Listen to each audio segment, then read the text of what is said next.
वैसे आज बाकी लोग रह गए, उनको नामदान मिल जाएगा। इसमें ये विशेष कि अपने पहले काम करो, जो भी घर गृहस्थी के हो, काम करने के बाद जब आपको समय मिले, 10 मिनट का, 5 मिनट का, 15 मिनट का, उतनी देर जब आपकी इच्छा हो तो ध्यान करो, जब आपकी इच्छा हो भजन करो, और जब आपकी इच्छा हो सुनो।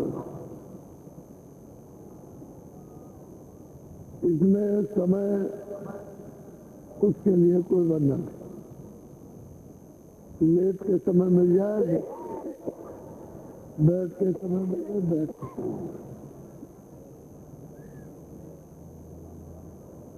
आपको हर तरह से छूट है, लेकिन करना जरूर। रोज समय कोई हो, लेकिन रोज भजन करो। मान लो थोड़ी देर के लिए कि आपको समय नहीं मिला और आप ये कह रहे हैं बहुत झंझट था,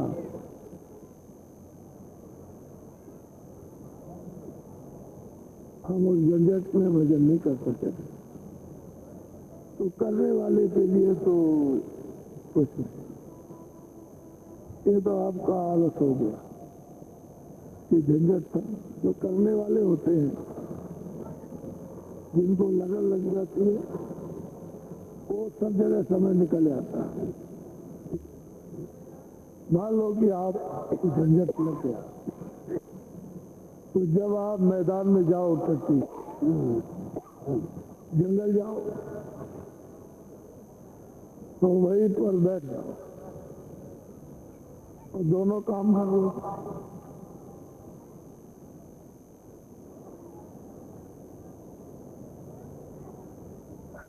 ऐसे बैठते, आग भी बंद कर लो, कान में, तो दोनों काम हो जाएंगे। टट्टी भी हो जाएगी और भजन भी हो जाएगा, कोई छुआछूत नहीं। ये हम सब लोगों ने किया है। अब अपनी बात बता, औरों की तो बात छोड़ दीजिए, हम खुद मुक्त होगी, तो जो खुद मुक्त होगी है वो सब बता सकता है। समय जब निकालना है और फिर भजन के लिए, तो निकल आएगा। जब किसी काम को करना है, आदमी जब व्यापार करता है, तो उसकी ये लगन रहती है कि कमाया जाए। पहले तो खर्चा कर दिया उसने, और फिर सोचता है जब इसमें आमदनी हो तो भीड़ तो लगती है, पता नहीं बीच में घाटा हो जाए, ऐसा हो जाता। तो घाटा तो उसके असावधानी से, सावधानी नहीं रहती है, इसकी वजह से घाटा हो जाता। सावधानी रहे तो घाटा नहीं होता, काम का फल मिल जाता। ऐसे ही है भजन, या आप भजन करो भी, लेकिन सावधानी न रखो तो फिर नहीं बनेगा। और सावधानी रहेगी भजन में 2 ही मिनट में बनता है। मान लो 15 मिनट, 20 मिनट, आधा घंटा नहीं, अगर सावधानी रही 2 मिनट में काम है। दिन भर का काम 2 मिनट, लेकिन वो क्या है कि मन बुद्धि चित्त कहीं जाए नहीं, और ये जरा सा हो जाए काम बनता है। इसको जानने के लिए थोड़ा सत्संग की जरूरत पड़ती है, ताकि इसमें मदद मिल जाए, तो करने वाले को साहस हो जाता है, थोड़ा सत्संग मिल जाता है उसको, और फिर नया नया होता है तो उसकी आदत पड़ जाती। इसीलिए कहा है कि कोई भजनानंदी हो, जो भजन करता हो थोड़ा उसका साथ कर ले, उसके साथ से उसकी आदत बन जाएगी, भजन करने में लगन लग जाएगी, होने लगेगा। एक दूसरे की मदद से जल्दी होता है। और मान लो कोई नहीं है साथी, तो आप करेंगे लेकिन कभी कभी सुस्त हो जाएगा। तो भजनानंदी रहता है, उसके कारण फिर सुस्ती नहीं आती और सत्संग मिलता रहे, कभी महीने में, कभी 2 महीने में, कभी 4 महीने में, कभी 6 महीने में सत्संग मिलना बहुत जरूरी है, क्योंकि सत्संग ही से काम बनेगा। चलो चलो बच्चे जल्दी से वहां चलो, तुम खड़े हो गए, वहां पहुंचो जल्दी, चलो निकल चलो जल्दी।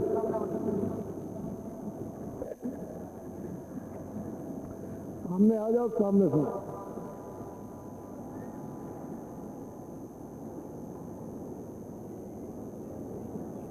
तो ये अमोलक धन है, ये भौतिकवाद में लोप हो गया, क्योंकि आपने इस धन की तरफ, आत्म धन की तरफ कोई ध्यान नहीं दिया। संसार के काम का आपने अपने हृदय में स्थान दे दिया, इसलिए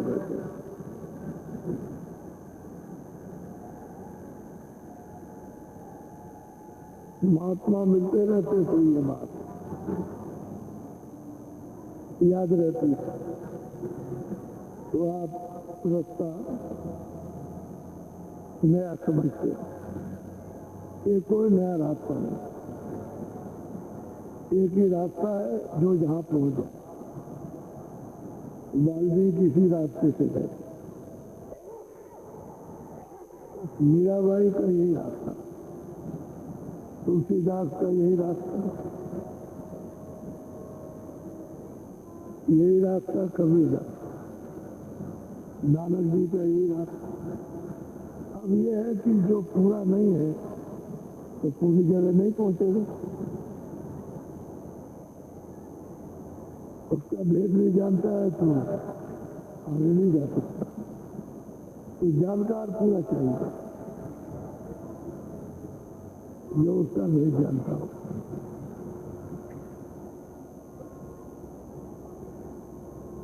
इसमें विशेष ध्यान हमेशा रखना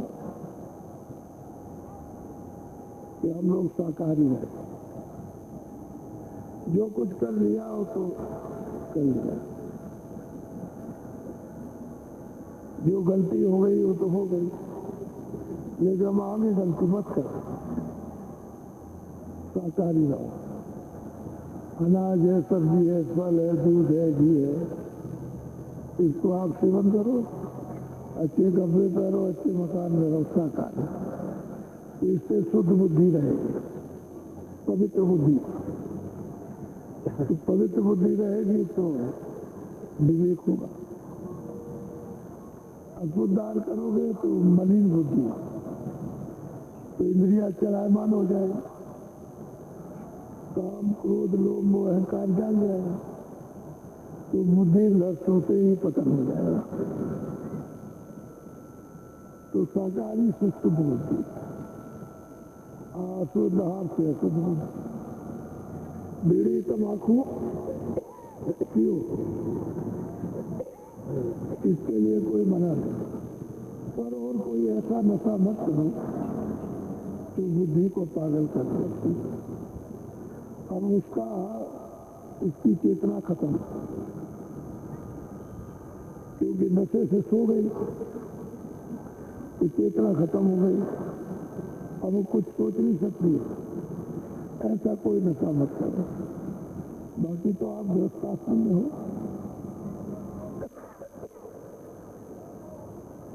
इस आश्रम में ये बड़े ऊंचे भाग हैं कि आपको रास्ता मिल जाए और इसी आश्रम में कमाई हो जाए। एक सीधी सादी बात, तो महात्माओं ने गृहस्थाश्रम में कमाई की और उन्होंने प्राप्त करी। जो घर बार छोड़ के चले गए उनको रास्ता तो मिला नहीं, तो बताते अब उनके पास तो कुछ है नहीं। इसलिए आप अच्छे हो कि मेहनत मशक्कत करते हो, खून पसीना, और मतलब ये है कि अपने काम। अब वहाँ ये है कि कोई मेहनत तो है नहीं, तो खराब अन्न होगा तो खराब बुद्धि हो गई, तो साधु बनकर के भजन नहीं होता है। एक तो रास्ता उनको नहीं मालूम, दूसरा भजन होता है। तो महात्माओं ने गृहस्थाश्रम के लिए विशेष जोर दिया कि गृहस्थाश्रम में रहो। जब यहाँ सब कुछ प्राप्त हो जाए तो जैसे घर में वैसे मन में तुम्हारी इच्छा हो चले जाए। मैं यहाँ कुछ है गाँव से तो हो गया काम, तो न बाहर कोई तकलीफ नहीं है कोई तकलीफ। और जब तक काम बनता नहीं है तब तक गृहस्थाश्रम में रहना अच्छा है। यह आश्रम बड़ा उच्च कोट का है।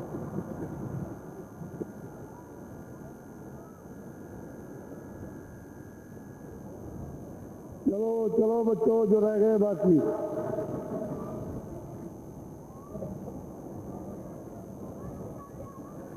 महात्मा जब आते हैं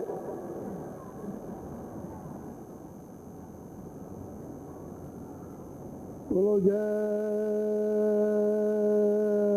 गुरुदेव, गुरुदेव जय गुरुदेव, जय गुरुदेव नाम किसका, जय गुरुदेव नाम किसका, जय गुरुदेव नाम किसका।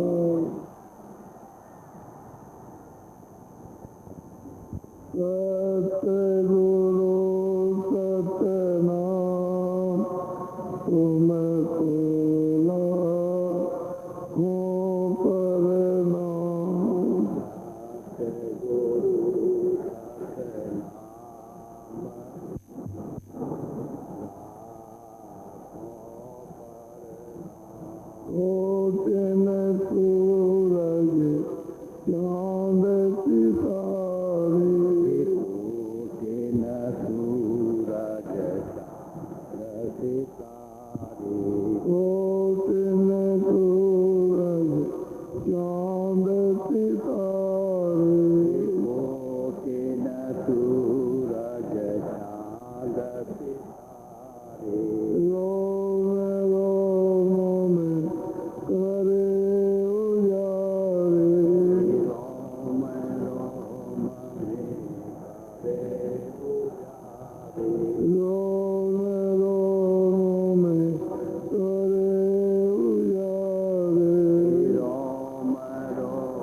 तुमको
बच्चे और बच्चियों,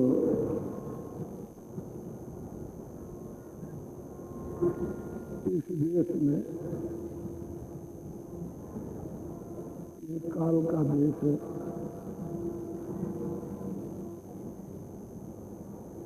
इसमें काया देखा, शरीर देखा, कर्मों का अधिकार देखा, पाप और पुण्य, और आपको बेड़ी पहरा दी। एक सोने की बेड़ी, एक लोहे की, दोनों बेड़ी एक ही रूप में।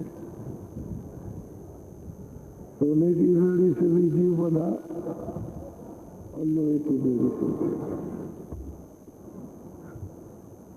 कुछ कर नहीं सकता। जब तक यहाँ से छूटकर आजाद होकर मालिक के देश में नहीं जा, अपने घर में नहीं पहुंच सकता, तो महापुरुष आए, जीवों को जगाया, इनको होश मिल जाए। ये तुम्हारा घर नहीं है, तुम बहुत दिनों से इस मृतलोक में कर्मों की मुसीबत में भाग भाग से कष्ट उठा रहे। अब ये रास्ता है अपनी गाँव में अनमोल मनुष्य शरीर का। तो ये रास्ता मनुष्य शरीर से जीवात्मा का जाता है। चलो हम तुमको ले चले, तुमको मदद देंगे, सहायता करेंगे। तो थोड़ा सा शरीर के नाते थोड़ी मेहनत करना और बाकी हम करेंगे। तो पहले तो जीव सुनने के लिए तैयार नहीं है। महापुरुषों ने विशेष कृपा की तो जीव सुनने को तैयार है कि आप जो कुछ कहते हैं। तो तरह तरह के प्रमाण मांगते कि प्रमाण दे दीजिए, कहाँ लिखा हुआ। तो महात्मा फिर उसको प्रमाण दे दीजिए। जब ये शंका समाधान उनकी हो जाती है तो कहते हैं कि अच्छा चलिए, तकलीफ तो बहुत है, फिर भी हम जानते हैं कि मनुष्य शरीर फिर नहीं मिलेगा। तो अब आप आए तो हम चलें, आप जुक्ति बता दीजिए। तो उसको जुक्ति देते हैं, रास्ता बता दे दे कहते हैं चलो चलेंगे। अच्छा चलेंगे तो सुमरन ध्यान भजन करता है। तो वो कहते हैं कि तुम घाट पर थोड़ी सी बैठने की मेहनत करो। ये दोनों आंखों के बीचों बीच में घाट है, तुम रोज बैठा करो तो तुम्हारी संसारी आदत बदल जाएगी और मन में परमार्थी आदत बच जाए। तब तुम इनकी मदद ले लेना, थोड़ी मदद तुम करना, थोड़ी हम करेंगे, तो जल्दी ये काम बन जाएगा। जीवों ने ऐसा ही किया, घाट पर ले आए और उनको खड़ा कर दिया। यहीं से देखो, वही घाट पर से देखते हैं, बहुत बड़ा लोक है, बड़ी सुंदर सुंदर चीजें देखते हैं। तो महात्मा कहते हैं कि ये भी तुम्हारा नहीं है, जैसे ये मृत्यु तुम्हारा नहीं है वैसे ये भी नहीं। आगे चलो, तो इधर मत देखो, इधर तो उधर देखता है तो इनसे सबसे अच्छा, इन सबसे ज्यादा आनंद, सबसे ज्यादा सुंदरता, सबसे ज्यादा आकर्षण। तो कहता है कि महाराज छोड़ा नहीं जाता। अरे भाई तू ये नहीं छोड़ता था, उसको छोड़ दिया था, पता नहीं। अरे आगे चल, अभी तो आगे बहुत। तो क्या अच्छा ठीक है, चले। फिर भजन करता, उसको बताते आगे चलता, फिर आगे के लिए तैयारी करता। तो जब आगे बढ़ जाता है तो इससे भी वो सुंदर और आनंद है। अब उसका मन उसमें दब गया, कहता है महाराज बस हो गया साधना, अब पूरी हो गई, ये बहुत आनंद है। अरे कुछ नहीं, किसी को देखता है तो किस से महात्मा उसको बच्चे की तरह से संभाल कर उसको ले जाए। ऊपर ले जाएंगे तो ब्रह्मांड ईश्वर का जब साक्षात्कार करता है तो कहता है बहुत सुंदर है, बहुत खूबसूरत है, अगर चाहिए उसी देवी का दर्शन करते रहे, यही सब कुछ है। अरे भाई ये नहीं है, अभी तो आगे तेरा घर तो आगे यहाँ तो बड़ी मुश्किल से आगे चलने की तैयारी, चलना तो उसी को है लेकिन मचलता है, हर जगह फंसना चाहता है, धीरे धीरे निकाल के जब ले जाते हैं पार ब्रह्मांड पद में पहुंचाते हैं तो वहां कहता है हो गया, हमको सब मिल गया, अब कुछ बाकी नहीं रह गया। अरे भाई यहाँ कुछ नहीं है तो यहाँ कहाँ फंसा, जब इसको आगे खा ले और सच्चे महासागर अथाह सागर में इसको पहुंचा देते तो कहते हो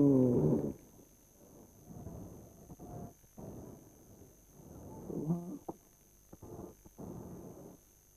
तो सब एक बूंद है, सही बात है, बूंद है,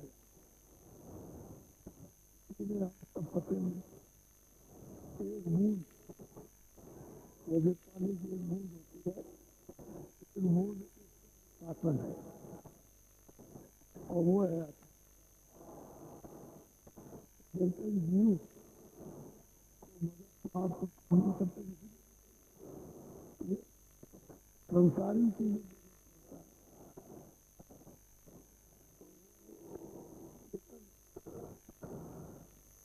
इन्हें उसको कैसे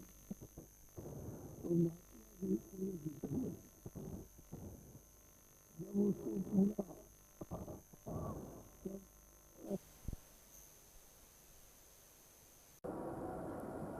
और जिस तकलीफ से हम यहाँ आए, हम तो आना नहीं चाहते, आपने सहारा दिया, कृपा की, दया दृष्टि, ये जो जीव पड़े हुए हैं उनके लिए भी तो कुछ, उनके लिए भी कुछ होना चाहिए। तो जानकार प्रश्न करते हैं महापुरुषों से, जब पूरे हो जाते हैं, पूरा ज्ञान हो जाता, पूरी अवस्था प्राप्त कर लेते हैं, सर्वशक्ति प्राप्त करते हैं, तब वो महापुरुषों से जीवों के प्रति और जो जीव अंधकार में पड़े ये कैसे उठेंगे, कैसे जाएंगे, तो उनके लिए भी लाभदायक हो जाए। जो साधना करते हैं उनके लिए भी मदद मिल जाए। तो सुरते अपने स्वामी से पूछती है कि महाराज इतना कष्ट उठाते हो, चिताते हो, जगाते हो, साथ देते हो, परेशान होते हो, तो आप कौन हो? बड़ा अच्छा प्रश्न है। तो सूरज जो दोनों आंखों के बीचों बीच में बैठी है वो पूछती है कि आप हैं कौन? बोलो, बहुत ध्यान से सुनिए।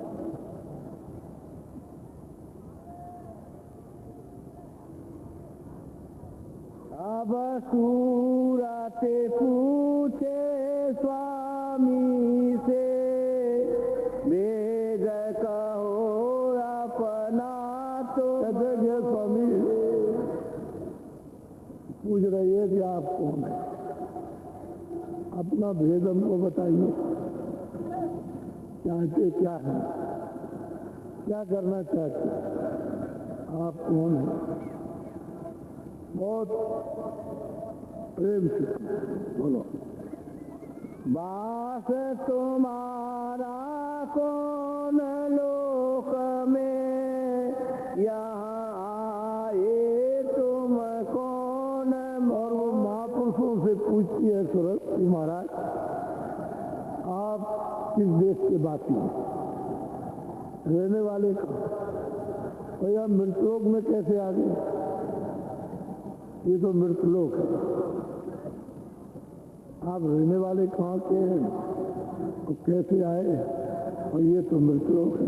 बोलो, देश तुम्हारा कितनी दूर, खोजे सूरत न पावे। और जो दोनों आंखों के बीचों बीच में जो सूरत बैठी पूछती है, इस मृतलोक से आपका देश कितनी दूर है? हमने तो यहाँ कितने युग हो गए, कितने कल्प बीत गए, अनंतों, तब से खोज किए, कहीं पता नहीं लगा। तो आपका देश यहाँ से कितनी दूर है? तो बहुत प्यार से पूछते, मैं बिछड़ी तुमसे कहो कैसे, देश पर आए आए। और वो सूरत कहती है कि हे स्वामी, आप कहते हो कि वो देश तुम्हारा है, तो मैं आपके देश से कैसे बिछुड़ देंगे? तो सतलोक जो आपका है, यहाँ कैसे आ गए? तो मृतलोक है, तो मैं बिछुड़ी क्यों? मुझे अलग क्यों किया गया? पराये देश में क्यों भेजा गया? मेरे साथ ऐसा क्यों हुआ? तो स्वामी से पूछती है, संदेह हो गया। बोलो, मेरा हाल भिन्न करेगा देश अपना मोहि लखा। और वो सूरत कहती है कि आप मेरा सब भेद, मैं यहाँ कैसे कैसे आई, कैसे कैसे भेजी गई हूँ, और अपना देश मुझे दिखाइए। आपका देश कहाँ है? मुझे वहाँ से यहाँ क्यों भेजा गया? ये सब मेरी शंका को दूर कर दीजिए। बोलो,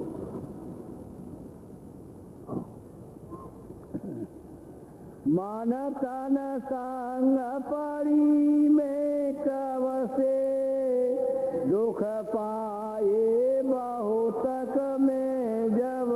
कि ये बताइए कि मन और तन कहते हैं शरीर, इन इंद्रियों के साथ में कब से यहाँ आकर के पड़ी? क्यों कि यहाँ तो न मालूम कितने दुख पाए, कितने जन्म, कितने मरण, 84 नरकों में तरह तरह की यातनाएं उठाई। तो मुझे इसमें क्यों भेज दिया? क्यों तन मन में डाला? ये भी मुझको बताइए आप। और आप कहाँ के रहने वाले?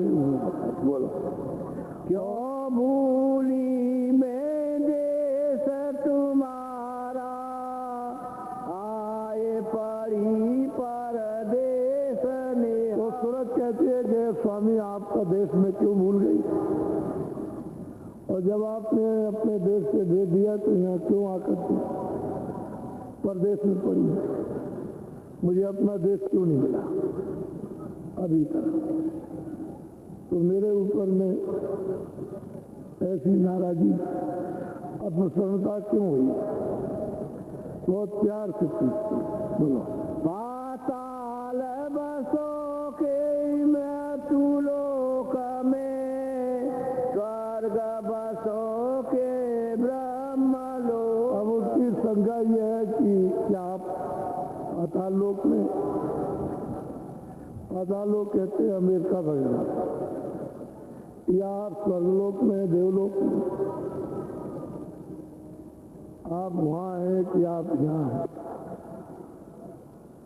किस लोक में आप रहते हैं? बोलो, विष्णु लोक वैकुंठ धाम में, इंद्रपुरी या शिव मुका। कहते हैं विष्णु लोक में रहते हैं, या इंद्र लोक में रहते हैं, या शिवपुरी में? किस लोक में आपका निवास है? कहाँ के रहने वाले, कहाँ से आए? ये हमको सब अलग अलग बताइए। कृष्ण लोक प्रकृति लोक या पुरुष। अब वो पूछती है कि भाई इस लोक तो अलग है, राम लोक भी अलग है, शिव लोक भी अलग है, इंद्रपुरी भी अलग है, स्वर्ग भी अलग है, सब लोग अलग अलग हैं। तो आप क्या उनमें रहते हैं, राम लोक में कि किस लोक में, किस लोक या प्रकृति लोक? तो सब पूछ रही है, बहुत ऊंचा प्रश्न कर रही है। लेकिन ये सूरत वही कर सकती है जो दोनों आंखों के पीछे झांके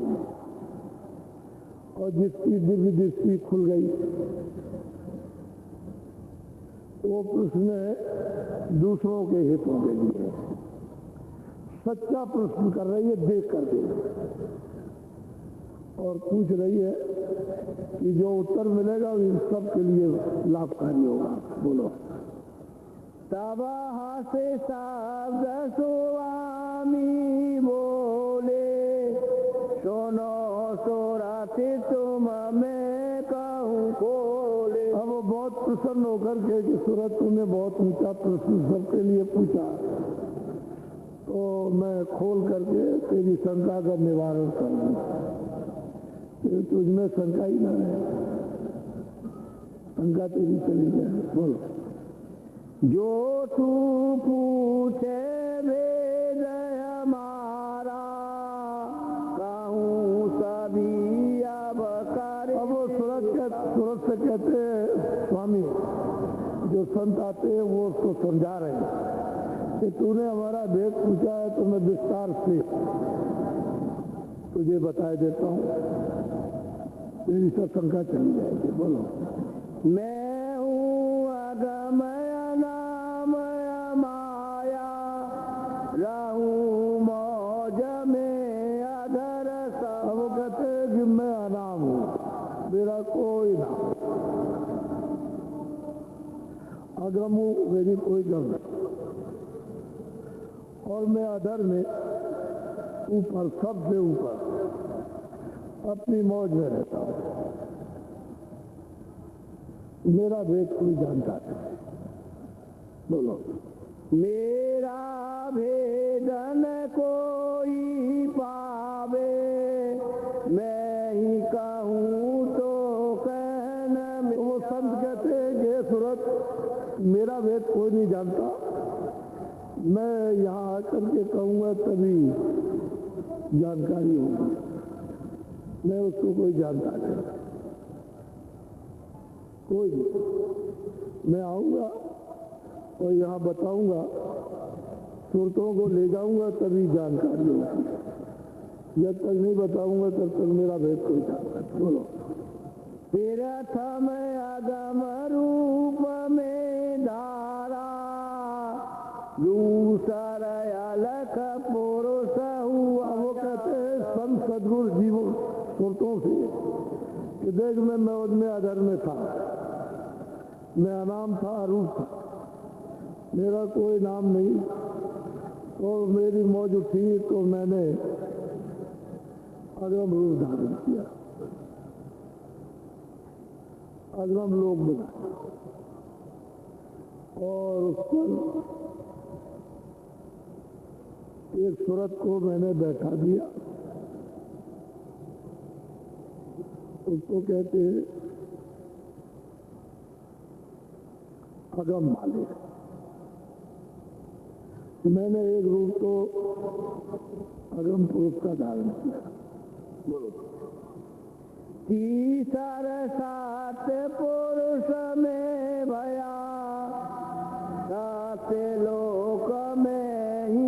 अब वो कहते हैं कि पहला रूप तो मेरा अगम था, दूसरा रूप मेरा अलग, और तीसरा रूप धारण किया मैंने सत्य, और सतलोक स्थापित किया। अगम लोक, अलग लोक और सतलोक, इन तीनों में मेरा सतरूप है, लेकिन मैं इन तीनों से अलग हूं। न मैं अगम लोक में हूं, न मैं अलग लोक में, न सतलोक। इनमें मेरा तीनों निखालिस, मेरा रूप, मेरा बोध रहता है। और मैं अगम हूं, मैं अनाम हूं। वो अनाम अल्लाह है। बहुत उसको साफ उत्तर दे रहे हैं। कहते सूरत तू मेरी अब बात सुन। हाँ बोलो। इन तीनों में मेरा रूप या से उतरी कलाया। कहते हैं कि इन तीनों में मेरा रूप है और सतलोक से सतपुरुष से उनकी मौज मर्जी से एक नीचे उतार हुआ एक कला नीचे उतरी। सारा विस्तार ही सतलोक से नीचे होगा, ना वो अलग लोक से होगा, ना अगम लोक से, ना अनामी लोक से। वो तो बिल्कुल अलग है। तीनों में मेरा रूप और यहाँ से एक कला उतरी। सब रचना के आधार सतपुरुष ही होंगे। बोलो। यहाँ तक निज कर मुझको जानो, पूरन रूप मुझे पाई। और संत कहते हैं कि देख सूरत, सतलोक में मैं पूर्ण हूँ, अलग लोक में भी पूर्ण हूँ, अगम लोक में भी पूर्ण हूँ और अनाम भी। जो एक बार सतलोक में सूरत पहुंच जाएगी तो वो कहीं भी बीच में रुकेगी नहीं। वो अलग लोक में आएगी, अगम लोक में आएगी और कहते हैं कि अनादि था, उसको कोई रोक नहीं सकता। इनमें मेरा मैं पूर्ण हूँ। मैं सतलोक में भी पूर्ण हूँ और अलग लोक में भी पूर्ण, अगम और अनामी में तो मैं रहता ही हूँ। मैं वहां से आया हूँ, तू वहां की रहने वाली है। कहते हैं कि तू कैसे आई है वो बताएंगे। बोलो। हंस दोई सतपुरुष निकारी, ज्योति निरंजन नाम। कहते हैं कि दो सतपुरुष ने दो जो पुरुषों को उतारा, एक तो शक्ति, एक निरंजन बाबा। इन दो को उन्होंने उतार दिया, क्योंकि रचना तो इन्हीं दो से होगी, तो ऊपर से उतार दिया अपनी आवाज पर उतार करके ले आए। सहजल कमल में इसका एक ठेका बना दिया और वहीं पर इनको बैठा दिया। इन्हीं दो कला उतर करके आई, ज्योति और निरंजन भगवान। और किसने अपने से बाहर किया? सतलोक से नीचे उतार दिया। बोलो।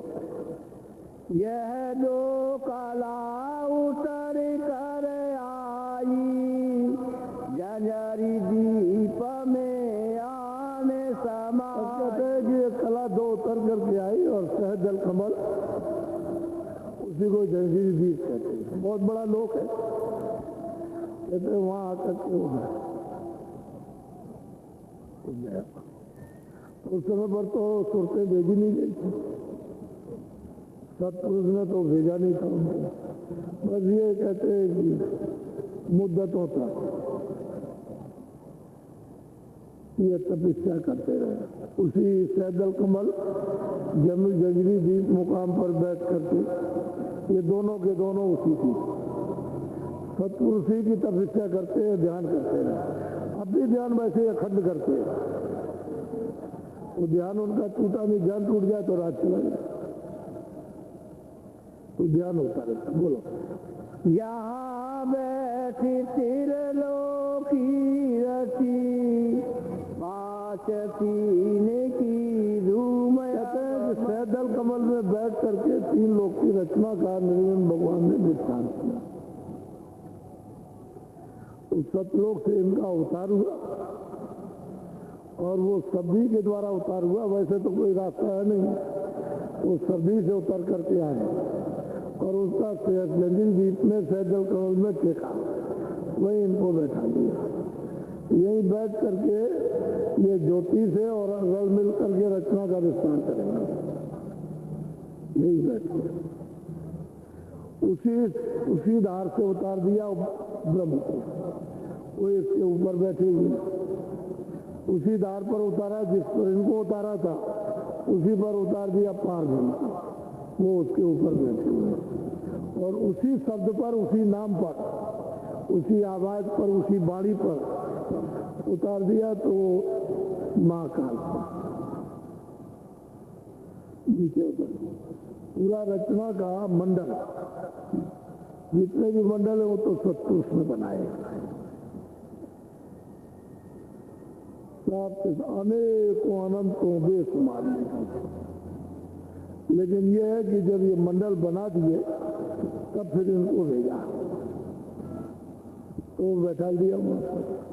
ये मतलब यह है कि बैठ करके फिर अपना पूरा का पूरा मसाला ले लिया और लेकर के फिर ये तैयार कर। बोलो, तीन लोक एक बूंद पसारा, तेंद रूप में अगम। अब वो कहते सुनते कि भाई सिंध रूप में अगम अपार हो। वहां से एक बूंद उतर के आई, एक सूरत उतर के आई। जैसे मनुष्य शरीर में सूरत उतारी गई, ऐसे ही ऊंची मंजिल पर बैठी इसलिए उसमें ताकत है। ये भी वहां पहुंच जाए तो ईश्वर कोटि की हो गई, ब्रह्म स्थान पर पहुंच जाए तो ब्रह्म कोटि की हो गई। तो इनको मतलब है कि रचना करने का अधिकार इनको मिला। तो वहां बैठ करके फिर उन्होंने, तो वो महापुरुष कहते हैं कि भाई तीन लोग का जो मालिक है सहदल कमल में, वो तो मतलब एक बूंद है। उस सूरत को समझा रहे हैं कि सूरत, और इसमें भी देखा, इधर से जब चढ़ाई होती है तो इनका दर्शन किया, ब्रह्म का भी दर्शन किया, पार ब्रह्म का, तो रास्ता वही है जाने का। तब ये सतलोक में पहुंची तो इसका तो काम बन गया, लेकिन अब जीवों के लिए पूछती है, सब तरह का प्रश्न करती है। पिताजी और जीव आएंगे वो कैसे तुमसे दूर करेंगे। कहते हैं कि भाई ये तो मेरी एक बूंद का, मैं तो अगम और अपार, मैं तो अलग हूँ, यहाँ मैं नहीं रहता। न मैं गोलोक में हूँ, न मैं मृतलोक में हूँ, न स्वर्गलोक में, न मैं इंद्रपुरी में हूँ, न विष्णुपुरी में, न मैं शिवपुरी में हूँ, न मैं कृष्णलोक में, न रामलोक। मैं यहाँ कहीं नहीं रहता, मैं तो अगम अनाम हूँ, नींद सबसे परे रहता हूँ। एक बूंद हमारी वहां रहती है, उसका ये सब प्रसार है। ये सारी की सारी सूरतें वही सतलोक में थी, वहीं से इनको उतार के इनके हवाले किया जाएगा। जब निरंजन भगवान की तपस्या पूरी हो जाएगी तो सतपुरुष जब खुश हो जाएंगे तो ये वरदान मांगेगा, वो खुशी में आकर के इसके एवज में वो मस्त कर देंगे, हमने तुमको रात देंगे। तब ये सुरतों का भंडार दिया जाएगा। पहले इनके हाथ में कुछ नहीं था, ये तो खुद ही उतर करके आए। सतपुरुष ने खुद ही इनको भेजा, अकेले आए थे। वो ज्योति आई थी, उसी को माया कहते हैं, और ये आए थे उसी के साथ रंग मिल करके रचना का मसाला तैयार हो जाएगा। अगर नीचे का सब विस्तार होगा। कहते हैं कि मेरी एक बूंद रहती है, मैं अगम हूँ अपार हूँ। बोलो, सुनो सुरति तुम अपना भेद, तुम हम में थी सदा। कहते सूरत तू अपना भेद सुन ले, तू मुझ में थी अभेद, कोई मुझसे अलग थी नहीं, मेरा ही रूप था, मुझी में थी। अरे पानी की बूंद पानी मिल जाए तो पानी हो गई, समुद्र हो गई। तो कहते हैं मैं तो अथाह हूँ, तू मुझ में थी अथाह, अभेद थी, कोई किस तरह का भेदभाव कुछ नहीं, आनंद थी। बोलो, काल करी हम सेवा भारी, सेवा बस होई कुछ। बहुत प्यार से समझाते हैं कि सूरत, जब मैंने काल को उतारा नीचे तो उसने हमारा ध्यान किया, सेवा की, अखंड सेवा की बहुत समय तक। तो सेवा बस होकर के उसने मुझे पसंद कर लिया, मैं उससे खुश हो गया और उस सेवा के बस होकर के मैंने तुझको उनको दे दिया, मैंने दे दिया सेवा के बस। बोलो तुमको मांगा हमसे उसने सौंप दिया तुम्हें सेवा सूरत, उसने हमसे तुमको मांगा और हमने सेवा के बस होकर तुमको उसे दे दिया, बस इतनी बात। तो जब उन्होंने भेजा यहाँ सब सुरतों के भंडार को तो संत उतार दिए थे साथी कि भाई वहाँ कोई चीज होगी तो ये रहेंगे, ये तुम्हारा सब समाचार हमको देंगे, सब भेद बताएंगे, ये बराबर रहेंगे। तो एक संतधार उतार दी उन्हीं के साथ, सुरतों के भंडार के साथ, वो बराबर यहाँ एक भी जीव रहेगा तब तक यहाँ रहेगा, लेकिन उनको कोई पहचान नहीं सकता कभी भी। वो इस तरह से रहेंगे कि कोई नहीं जान सकता, और बराबर सब मंडलों की वो संभाल करते रहेंगे, यहाँ की सब समाचार सब मंडलों का उसको पहुंचाते रहेंगे।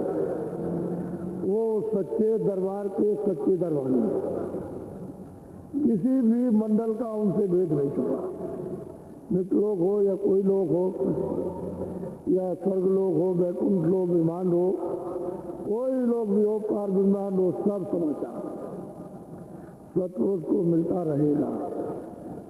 ये तो है गुप्त संपदा। अब वो जो प्रगट आते हैं वो जीवों को जगाते हैं, तो कहते हैं कि अरे भाई हमने तुझको उसको दे दिया, उसने सेवा की और वो हमको तुमको मांग करके लिया। बोलो काल लाई तन मन में घेरा, दुख सुख पाया तुम, काल मांग करके ले आया तुमको, तन में इसमें डाल दिया और तन मन और इंद्रियां ये सब मसाला मिलाकर, और तुमको दुख दे रहा, तकलीफ बहुत ही रहा। अब यह है कि ऐसे तो ले नहीं सकती क्योंकि रात दिया, दी हुई चीज ऐसे नहीं दी जाती, दी हुई चीज तो कोई तरीका होता है तब, तो ये तरीका लेने की दे दिया तो सृष्टि को बिगाड़ना भी मालिक को मंजूर नहीं, और ये वापस समझ जाएंगे। इनको देश निकाला कर दिया मालिक ने, ये वहां नहीं जाता। तो कहते हैं भाई तुमको ले आया मांग करके, यहाँ जा करके कारण शरीर में, उत्तम शरीर में, लिंग शरीर, ईश्वर शरीर में लाकर तुमको बंद कर दिया और तुमको कर्मों का विधान बनाकर तुमको फंसा लिया। अब तुमको बहुत तकलीफ। बोलो दुख में देखा तुमको जब ही मौज उठी हम आए, जब तुमको हमने दुख में देखा कि तुमको बहुत तकलीफ मिल रही है, बहुत कष्ट मिल रहा, बहुत यातना मिल रही, स्वीकार नहीं, तो दया उठी, तो हम इसीलिए आए हुए तुमको ले जाने के लिए कि अब चलो हमारे साथ और चलो घर में वापस। मैं सब तरह की मदद करूंगा, तुमको धोऊंगा, सफाई करूंगा तुम्हारी, तुमको मतलब ये है कि हर जगह मदद दूंगा, साथ में चलूंगा। चलो तुम चलने की कमर कस लो कि मुझे चलना। तो घर में पहुंच चलोगे तो कहते हैं भाई मौज उठी है, इसलिए मैं तुमको बुलाने के लिए आया हूँ। बोलो आए किया हम शब्द उपदेशा, शब्द माहे तुम करो प्रभु। जिस शब्द से, जिस नाम से मैंने तुमको उतारा था, वहां से हवाले किया था, तो शब्द का नाम था। तो कहते हैं मैंने यहाँ आकर के उस शब्द का उपदेश किया कि भाई तुम्हारे अंदर उस शब्द हो रहा, नाम हो रहा, आवाज आ रही है, बाजे बज रहे, तुम इतना काम करो कि घाट पर बाजा तुम अपनी सूरत को उसमें प्रवेश करो, अपने कानों से सुनो, आंख से देखो,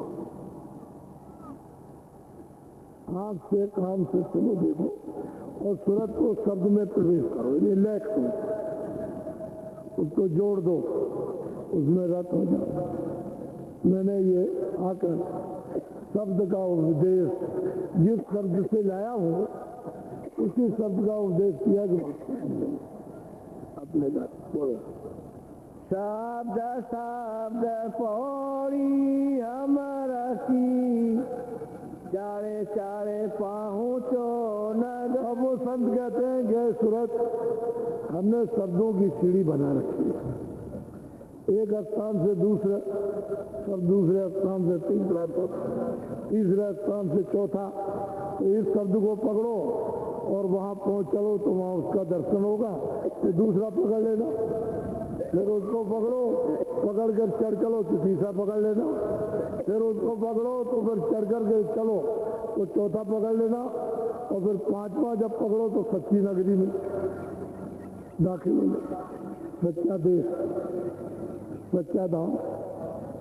तो मैंने पौड़ी बना रखी है शब्द की नाम की सीढ़ी, उसी को पकड़ करके तो मैं आया हूँ शब्द का उपदेश करने कि जीवों को कलयुग में ये मौका मिल जाए कि जल्दी से जल्दी शब्द नाम को पकड़ के चलते हैं, तमाम शंकाओं को दूर करो। बोलो, बोंद देश को छोड़ो अबाई, सेंद देश चाले खेलो।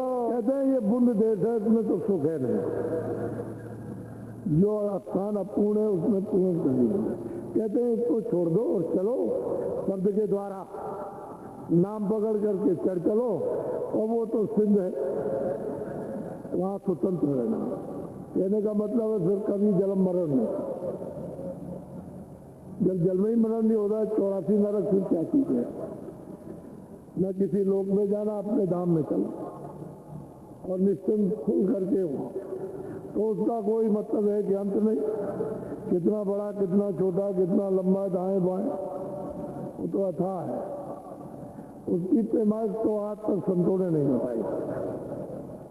ये तो उन्होंने तो कहा उसका कोई पैमाइश नहीं हो सकती, इतना लंबा चौड़ा। बोलो, चलने की तो करी तैयारी, स्वामी से यो वचन। अब वो सूरत कहती है कि स्वामी आपने सत्य का, अब वो चलने की तैयारी, उसने कहा मैं तैयार हूँ चलने के लिए और अब मैं चलूंगा, मुझे ले चल। सही बात तो ये सूरत पहुंच गई, तब इतना उच्च कोट का ये प्रश्न कर रही है। तो कहती है कि हमारी कोई और शंका है, थोड़ा सा उसका भी निवारण कर दीजिए।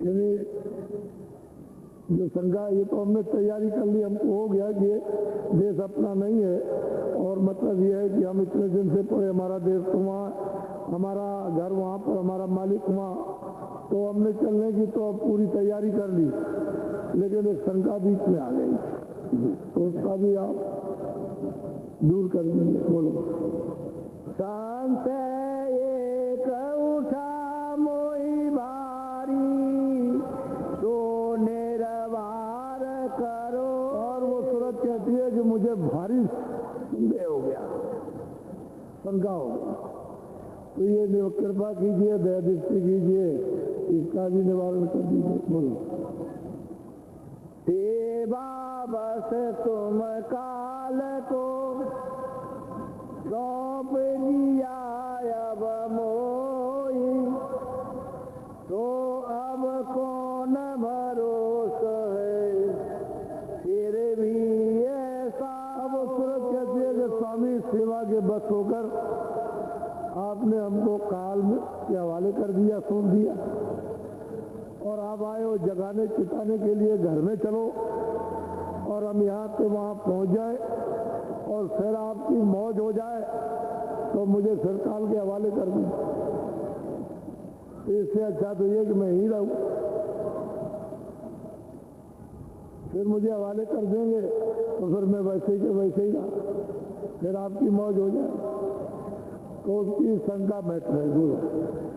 तब स्वामी हंस कर यो बोले, कहूँ वचन में तुमसे खो। कहते कि अब सत्य वचन मैं तुझको सुनाई देता हूँ। फिर उन्होंने उसकी शंका का निवारण किया। बोलो। जाने बूझे हम लीला ठानी, मौज हमारी हुई सो। कहते हैं कि ये जो रचना का जो विस्तार हुआ हमने जानबूझ के किया, कोई धोखे में नहीं किया। हमने काल को निकाला, ज्योति को निकाला और उसने तपस्या की और मैंने तुमको उसको दिया, तो मैंने जानबूझ के दिया। रचना मैंने जानबूझ के की, अचेत में नहीं किया, ज्ञान में नहीं किया। बोलो। काल रचाय हम समझ बूझ के, बिना काल नहीं खौफ जी। कहते हैं कि काल को जो हमने रचा है वो समझ बूझ के रचा, और मतलब यह है कि जब काल रहेगा तो खौफ रहेगा, डर रहेगा। सही बात तो ये थी कि वहां नीचे पत्रों के नीचे मसाला था, उसको नीचे मालिक उतारना चाहते थे। उस मसाले को उन्होंने जो नीचे था उसको नीचे उतार दिया और वो शुद्ध हो गया।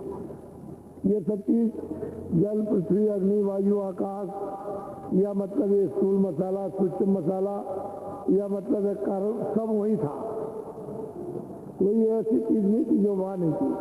ये सब सत्य ही लोग से आया, लेकिन उसको उन्होंने अपने मौज मर्जी से खारिज कर दिया, यानी अपने से अलग कर दिया। अब ये मसाला वहां नहीं जाएगा,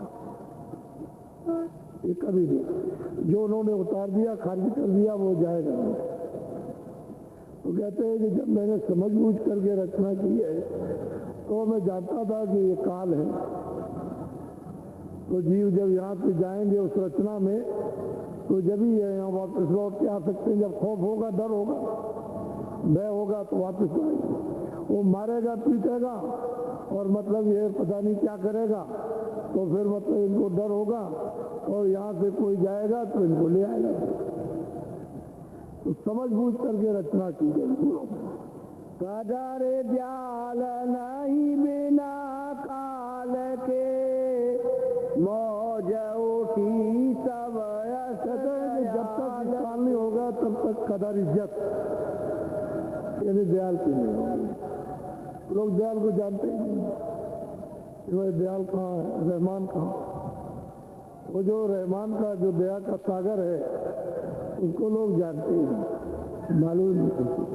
तो जब काल शक्ति जीवों के साथ करेगा, तो फिर दयाल का जब संदेश सुनेंगे तो कदर हो जाएगा। नहीं तो ये उधर जाते ही नहीं, इधरी नरक की तरफ रास्ता खोलेंगे, चले जा रहे हैं। तो कहते हैं समझ बूझ करके रचना की है। बोलो। दिया निकाले काल को वहाँ से, दखल काल अब कभी न यहाँ। कहते हैं कि मैंने काल को निकाल दिया है, अब वो वापस कभी नहीं आएगा, वो वहीं रहेगा। अब उसका यह दखल नहीं हुआ, इसलिए सूरत तू अब मत डर, घबरा मत, चल अपने देश में निश्चिंत होकर के रहना, कभी नहीं मिलेंगे। तुझको देंगे नहीं, साफ जवाब दे रहे तो तुझे नहीं दिया। तो ये परदेश है, एक छोटा सा, एक बूंद के बराबर, और वो तो अथाह सागर है। जब ये सुनते वहां पहुंचेंगे तभी पता चलता है। बोलो। मैं समरत हूँ सब विधि जाने, वचन मोर तूने। अब वो समझा रहे हैं कि सूरत में समर्थ हूँ, रास्ते में कोई तेरा कुछ नहीं करेगा, मैं समर्थ हूँ सब विधि से। यानी मतलब है कि किसी विधि की कमी नहीं, सब विधि समर्थ हूँ। वचन तू मेरा निश्चय करके मान ले, चल मैं ले चलूंगा रास्ते में, तुझे कोई रोकेगा नहीं। और रास्ते में जो चलेगी सब देखती हुई। और उसको ले गए सूरत को दिखाते हुए, एक दो सुरतों को नहीं, तमाम सुरतों को, बहुत सी जीवात्माओं का असर है। फिर जीवात्माओं को जब ले जाते हैं तो इनका इतना स्वागत, इतने समारोह लोगों में मनाए जाते हैं अद्भुत, वो दृश्य यहाँ समारोह मनाने के है ही नहीं, यानी उसका यहाँ कुछ मिलता नहीं है मिसाल। ऐसे ऐसे मतलब ये समारोह और स्वागत होता है। जब ये सुरतें इधर से जाती हैं संतों के वसीले से, जरिए से, उनकी कृपा से, तो बहुत स्वागत होता है। यहाँ कौन सारा विश्व लग जाए स्वागत करने को, कुछ नहीं। क्या है क्या, कुछ नहीं। कहते हैं मुझे तू समरज्ञान समिधि से और वचन तू मेरा निश्चय मान ले। बोल। काल न पहुँचे उसी लोक में, अब न करूं कभी ऐसा। और सूरत को समझाते कि जीवात्मा काल उस देश में अब कभी नहीं जाएगा और अब मैं मौज कभी नहीं करूंगा। तू चली चल वहां रहो और पहुंच चल, अब तेरे देर अब यहाँ आने का काम एक दफे तुम, अब एक दफे दे दिया, एक छोटा सा भंडार दिया है। वहां तो उनके यहाँ तो सबकी गिनती है, यहाँ उसकी गिनती नहीं है, छोटा ही सा दिया भंडार। अब वो वही बोध आता है संतों के रूप में मनुष्य मंदिर में, और बैठ करके जीवों के साथ ये कार्रवाई होती है जगाने की। और संसार में किसी पड़ेगी, आपको क्या मालूम, हम कहाँ जाएंगे, कहाँ से आए, कुछ पता ही नहीं। जब यहाँ रास्ता छूट गया, अंधेरे में भटक गए, तो जब तक वो बताने वाले न मिले तब तक आपको क्या पता चले। यहाँ तमाम मतलब ये क्रियाक्रम, तमाम पाप और पुण्य, इसमें उसमें बंधे पड़े हो, वासनाओं में, जो काम में, क्रोध में, लोभ में, मोह में, तृष्णा में, ये जीव जड़ हो गए। चेतन था वो जड़ हो गया, चेतन का अस्तित्व ही शरीर में समाप्त हो गया। चेतन है लेकिन वो इतना मिट्टी में मिल गया कि पता ही नहीं चलता। और जब तक वो महात्मा न मिले तब तक इनको बरामद निकाले को, यानी मतलब इनको समेटे को। और महात्मा के बाद तो समेटने की युक्ति है, तो युक्ति से उसको समेट लेते, निकाल कर लेते हैं उसका और ऊपर ले आते हैं दोनों आंखों। और यही से तो मतलब है कि रास्ता शुरू होता है, तो प्रकाश में लाके खड़े होते हैं तब दिखाई देता है। ऐसे तो जीवों को कुछ नहीं मालूम, जानते, पता ही नहीं। मैंने एक छोटा सा एक प्रमाण आपको दिया, यही और महात्माओं ने भी वर्णन किया। जो जो समय पे आते हैं कुछ न कुछ कह जाते हैं, इसलिए कि उनके एक प्रमाण शहादत रहेगी कि हमको मालूम हो जाएगा कि नहीं और भी आए थे। उन्होंने भी जीवों को पहुंचाया, समझा बुझा के, उन्होंने भी पहुंचाया, उन्होंने भी पहुंचाया। इस तरह से संत गति उसको कोई नहीं जानता। तो कोई योगी गति तो है नहीं, न ऋषि मुनि गति है, संत गति तो अपार। उसको सुरते ही जो जाएगी वही जान सकती, बाकी चीज तो जान नहीं सकते।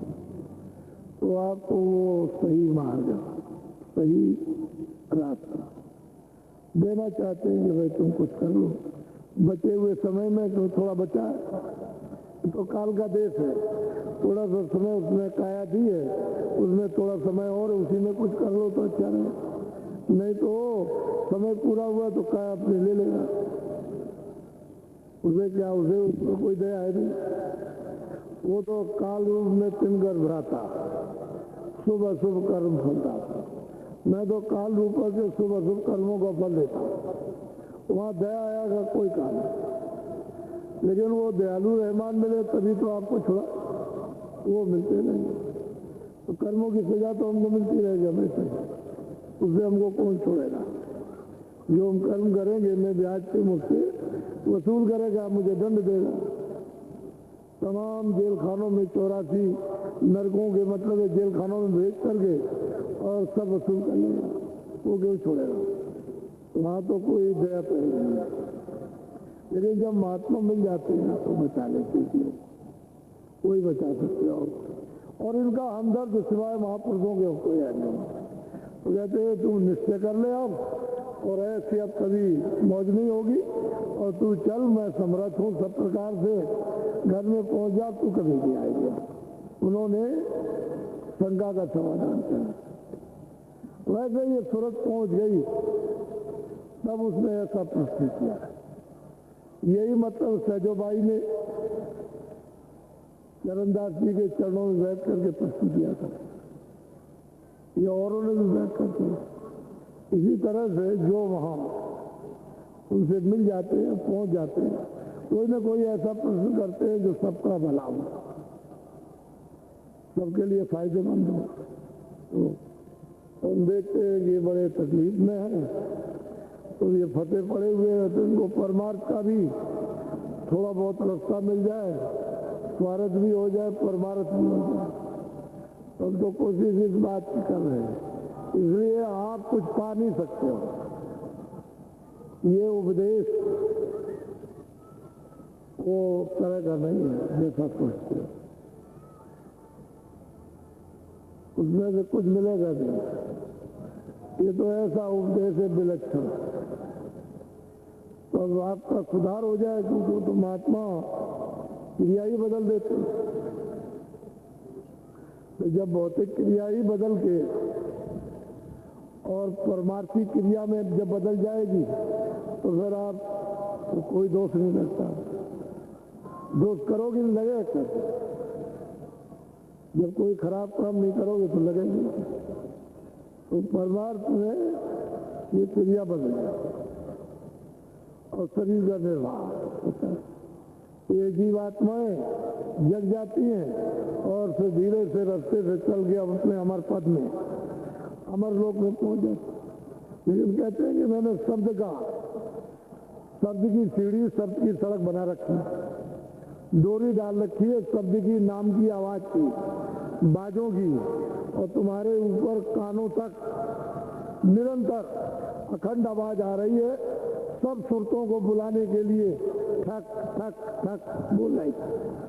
लेकिन तुम कर्मों के पर्दों से इतने बहरे, इतने अंधे हो गए हो कि उस आवाज को सुनने का आपको कुछ ध्यान नहीं, ऊपर आवाज बुला रही है। लेकिन जब वही महात्मा जब आके वेद बताते हो, तुम कानों से सुनते हो, तो सुनाई देना शुरू हो जाता। अरे भाई, हम भी तो गुरु के पास गए थे, कौन कौन से जानकार थे, हमको क्या मालूम कि भजन क्या होता, ध्यान क्या होता, क्या ईश्वर है, क्या परमात्मा है, क्या मालिक है, क्या रास्ता, अपने को क्या पता।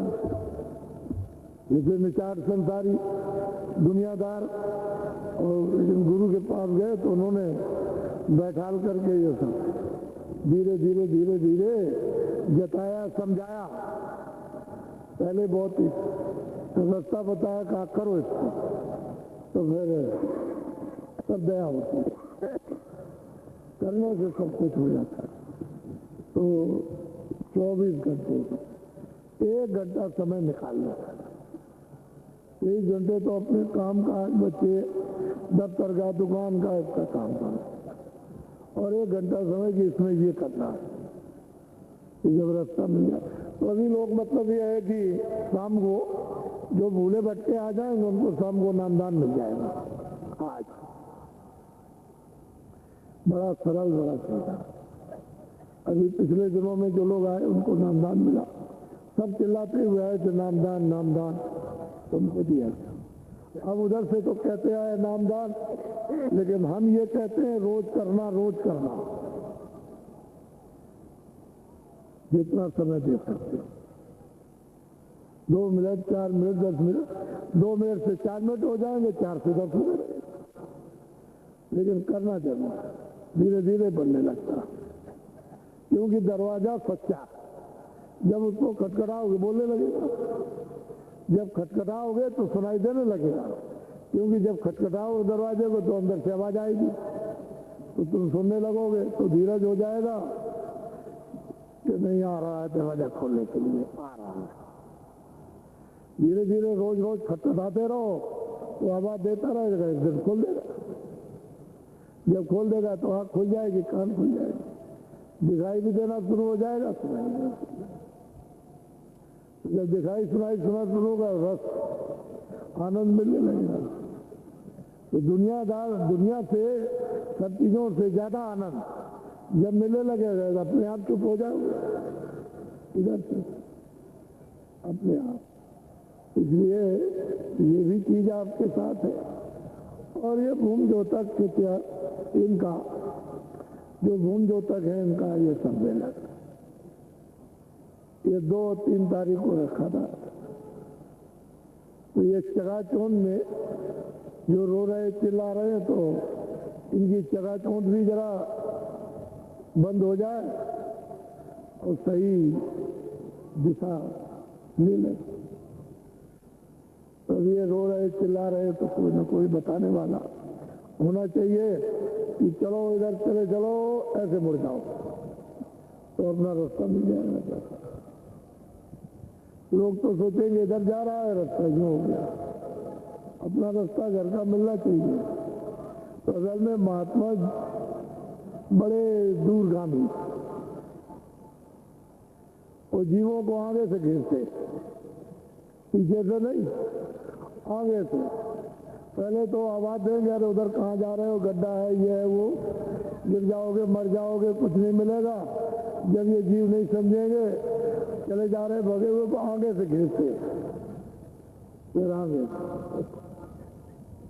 तो जीवों के साथ बहुत उच्च कोट का काम कर, ये तो जीव ही है बेचारे, क्या जाए, निर्गार करके ले लेते। अब वो तो मतलब अब ये ऐसा उपदेश चल रहा कि सबको भजन करना है, सब वर्ग के लोग बैठे भजन करते हैं, मुसलमान भी करते हैं, सब करने लगे। हमारा मकसद मतलब यह है कि चेतन से चेतन का भजन होना चाहिए, जो चेतन को गति भी मिल जाए, छुटकारा होता है, जन्म मरण की पीड़ा से, दर्द से, इजाज से जी छूट जाए, तो लोग भजन करने लगे और लोगों का भजन होने लगा। अभी नए आए हो, थोड़े दिन करोगे, आप अभी होने लगे, तो धीरे धीरे धीरे धीरे तो लोग का भी काम बन जाए, अपना हम लोग का बच जाए, दोनों बच जाए। तुम्हारे बच्चों पर भी संस्कार पड़ जाए अच्छी, कि भावी पीढ़ी भी होनहार बन जाए। तो माँ बाप बने तो मतलब ये है कि वो तो महात्माओं का ऐसा यानी दया का असर होता है कि भावी पीढ़ी भी बन जाती है, वो भी परमार्थ के रास्ते में चली जाएगी, तो उसका भी कल्याण हो जाता है। और तो ये आपने जो कल का प्रस्ताव आपने सर्वसम्मति से पास कर दिया, यानी ग्राम प्रधान और सरपंचों ने उनके साथ और उनसे भी जो बड़े अधिकारी हैं, जैसे ब्लॉक प्रमुख वो भी थे, उन्होंने और आपने सबने ये प्रस्ताव पास कर दिया। आपको कहीं नहीं भेजना, अपने प्रस्ताव को अपने पास सीमित रखो। कौन अच्छा आपके प्रस्ताव को जानता है? कुछ नहीं। आप अपने प्रस्ताव को पास रखिए, जो नहीं जानते उनको सुनाना है। ये आपका प्रस्ताव, इसको सुनाना है गांव गांव, झोपड़ी झोपड़ी। जब अपने प्रस्ताव को सुन लेंगे, समझ लेंगे, बस हो गया काम। उसमें आप 1 महीना करो, 2 महीने करो, 3 महीने करो, थोड़ा मेहनत तो है जरूर, लेकिन ये सर्वसम्मति से प्रस्ताव, तो ये भूम ज्योतक बहुत वफादार, ये सच्चे देशभक्त और ये मजदूर सबसे गरीब यही है, इनसे ज्यादा कोई गरीब नहीं है। तो इन्हीं पर निगाह रखनी चाहिए कि इनका दुख तकलीफ उलझन कुछ कम, ज्यादा नहीं, कुछ नहीं कम। जो बड़ा कांटा हो उसको निकाल दीजिए, छोटा कांटा सहन कर लेंगे, क्योंकि बड़ा कांटा लगा हुआ है, ये उनके ऊपर में बड़ा कांटा है। तो जितना उन्होंने लालच बस, हम पहले ही मना करते थे कि देखो सोच समझ लो, तुम जो अपने काम करते हो घर गृहस्थी में वो करो, और मर्यादा में। गांव में लेने देने वाले रहते, तुम चुपके से ले लिया, चुपके से दे दिया, लेकिन तुमने हमारी बात को नहीं माना तो डुग्गी लेकर और गांव भर में आपने आन गांव दूसरे गांव में भी आपने बजाई कि मैं ट्रैक्टर लेने जा रहा हूँ लोन पर, हल, बिजली, ये ट्यूबवेल, नाली, ये बैल भैंस, खाद बीज, ये ऐसे टीका, और लाउड स्पीकर मुक्का बना लिया, सब जगह सुनाया है। अब वो ले तो लिया आपने कर्जा, लेकिन आप दे नहीं पा रहे। तो आपको मालूम है कि नीलामी का कागज, इसका कागज, उसका कागज, उसका कागज, ये भी जा रही है, अभी जा रही है। तो तेरे पास तो गरीब पेड़ों पर कोई नोट तो फंसे नहीं है, तो हम जानते हैं, मालूम है, लेकिन तो बड़ी मुसीबत है, इससे ज्यादा और कौन गरीब हो सकता। तो ये इनका प्रस्ताव सर्वसम्मति से, यानी सब लोग जितने थे सबने, जो यहाँ पर मौजूद थे, छोटे बड़े साहब, सबने पास किया, और वो ये पास किया है कि हमारा सरकारी कर्जे का ब्याज माफ कर दिया जाए। ब्याज, कर्जा तो दे देंगे, कर्जा तो जितना दिया उतना दे देंगे, लेकिन अगर लोन पास हुआ 20,000 का, तो ये कोई भी आदमी हिंदुस्तान में 5,000 का पास हुआ या 2,000 का पास हुआ, 1,000 का, लेकिन कोई हिंदुस्तान में एक आदमी भी आप हमको बता दीजिए कि जितना लोन पास हुआ उसको उतना मिला। देखिए, मिला? अरे आपको जितना पास हुआ मिला, तो हम किसी को दोषी नहीं कहते, और आपको कोई सजा भी नहीं मिलेगी, कोई आपकी निंदा भी नहीं, कोई आलोचना भी नहीं। हमको इससे कुछ मतलब नहीं, ये है कि ये दोनों तरफ से मरे, कि पूरे पर लगेगा ब्याज और देना इनको पूरा पड़ेगा, तो एक गरीब आदमी मर गया। तो हम ये थोड़ी कहते हैं कि भाई जो कर्जा लिया वो ना दे, वो तो दे दीजिए ब्याज। तो ये इनका सर्वसम्मति से प्याज पास हो गया कि ब्याज माफ,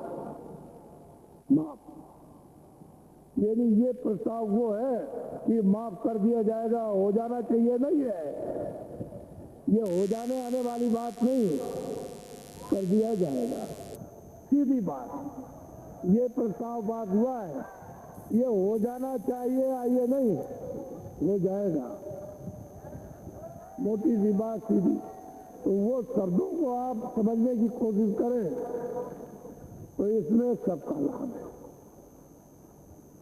इसमें सेठ साहूकारों का, इसमें बच्चों का, छात्रों का,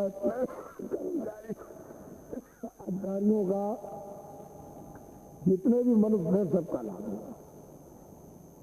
हम जानते हैं उसको कि लाभ, हम क्यों इसकी व्याख्या करें, सबका लाभ। ये सबसे गरीब, और आप लोग अभी तक दुग्गी 47 सालों से बचे रहे हैं कि हम गरीबों की मदद करें, गरीबी दूर कर देंगे, और ये सबसे गरीब और सबसे बड़ी संख्या वाला भूमि तक ये चिल्ला रहा सरेआम, और पता नहीं मतलब कौन गरीब है।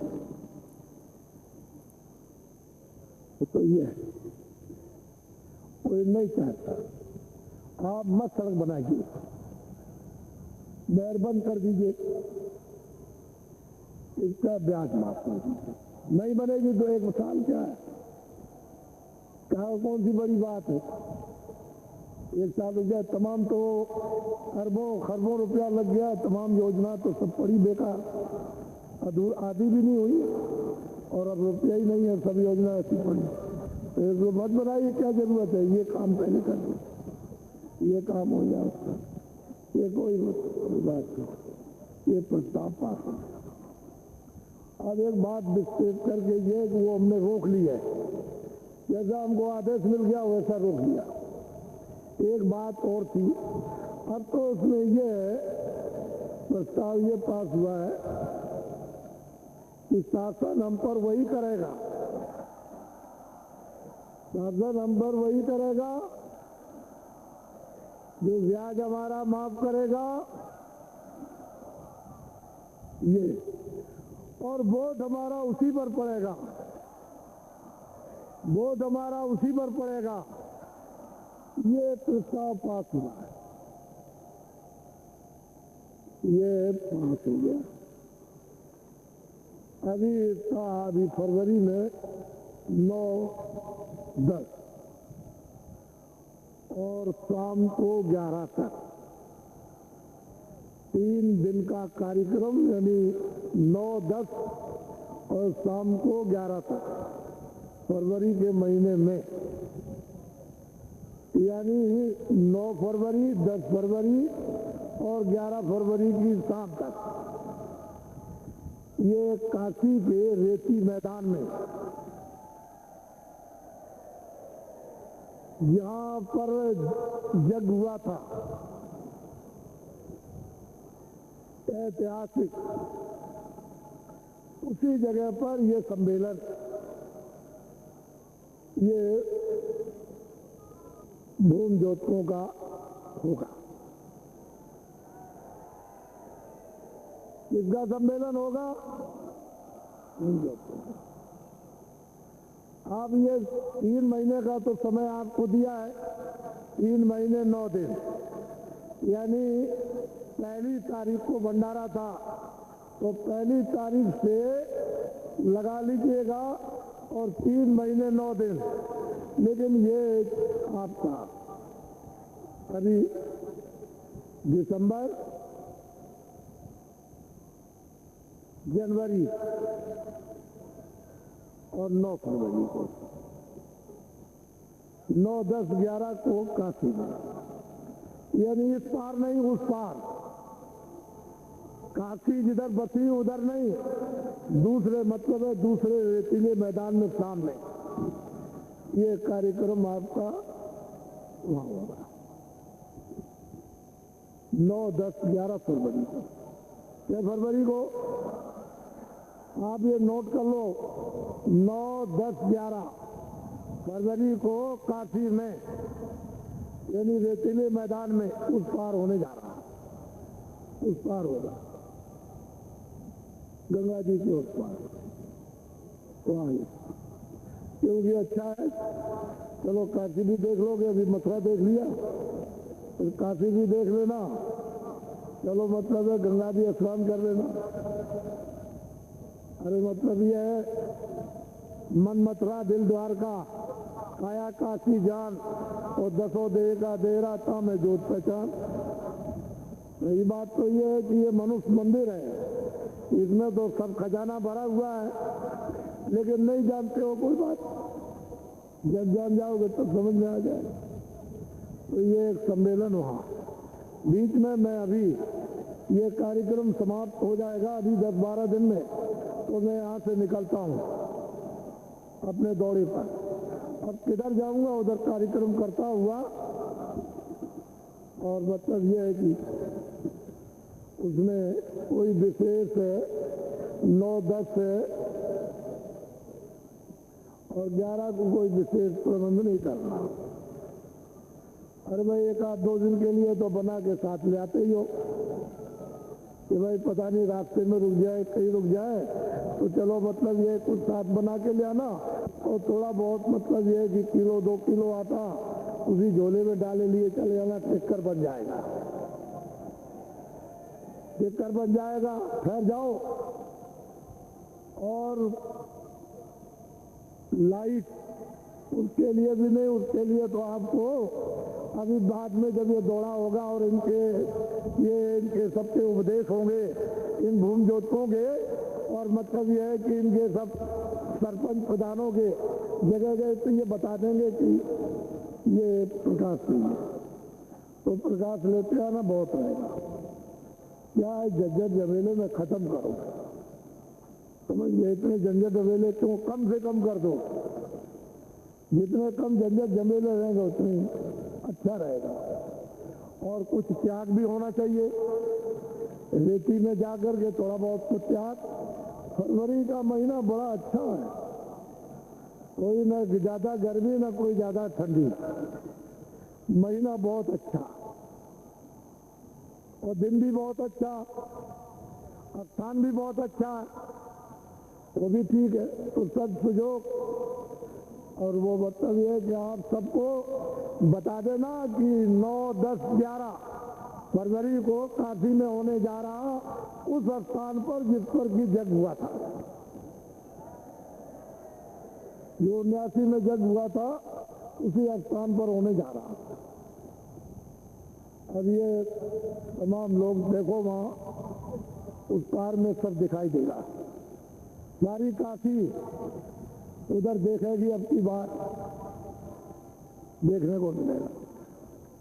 तो मैंने आपको ये बताया कि अब जोर शोर के साथ, जरा भी यहां से जाने के बाद में कमी नहीं,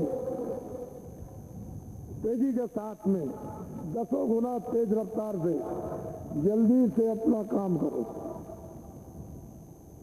देर करने की जरूरत नहीं। और गांव-गांव में झोपड़ी में जगा दो। देखो आप, मालिक की दया है, उसकी कृपा। बोलो जय गुरुदेव, जय